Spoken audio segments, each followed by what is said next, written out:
Hi all, this is my first video blog for university, and I wanted to talk about something that I saw in the lecture today.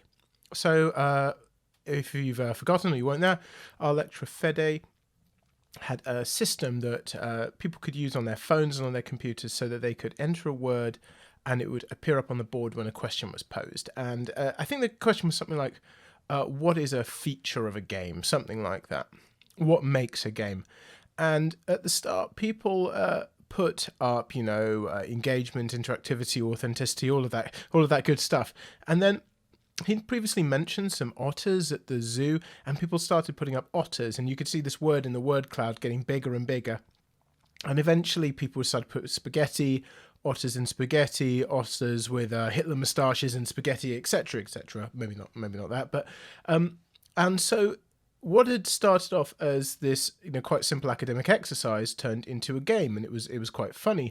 And I thought what was really interesting was that this game had emerged out of nowhere. So I wanted to talk about my feelings about where that came from and why. So this is what we might call an emergent game, but it was also a bit of improvised comedy. And funnily enough, in the world of improvised comedy, there is a kind of idea for what was going on here.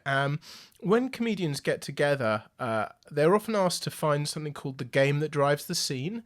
So imagine this, two actors get together and one says, "I'm sick, I have a terrible sniffle." The other says, "You're sick." "Oh, I've got the flu." The other says, "Oh, you're telling me, I had 3 teeth out." The other one says, "I'm dying in 6 days." And so it goes like this. And it's a bit like the 4 Yorkshireman sketch in Monty Python. Right, and so that's the game that drives the scene, is this escalation of symptoms. It's actually something actors used to train with. It's called "I'm sick." And you can see that the same thing was happening here. What was the game? The escalation of silly things that you could get into the word cloud. So see the previous one and make it sillier. And that was what the game became. And so I think that's really interesting, and the idea that this game emerged. So why did it emerge? Well, I think it emerged as a sort of house rules informal game for the reason that a lot of these types do, which is that maybe the original task had served its purpose, so people had put up their genuine answer and then they had time, or maybe the outcome was trivial to the extent that people wanted to make it more testing, and so they were more interested ultimately in their own version of this task, which was a game, which they could play with more frisson and more involvement than the task itself. And you can see this happen in games a lot. So for instance, you have house rules. So families might play Monopoly or Scrabble with different rules to suit them, maybe because to suit the player base more. You also see this in games which people love to play. So for instance, there's Dark Souls, but for those who find Dark Souls quite trivial, those few, there's Dark Souls speed runs or Dark Souls challenge runs. And then it doesn't even need to be as formal as that. In Minecraft, you can have structures and building projects that just emerge consensually, verbally or non-verbally.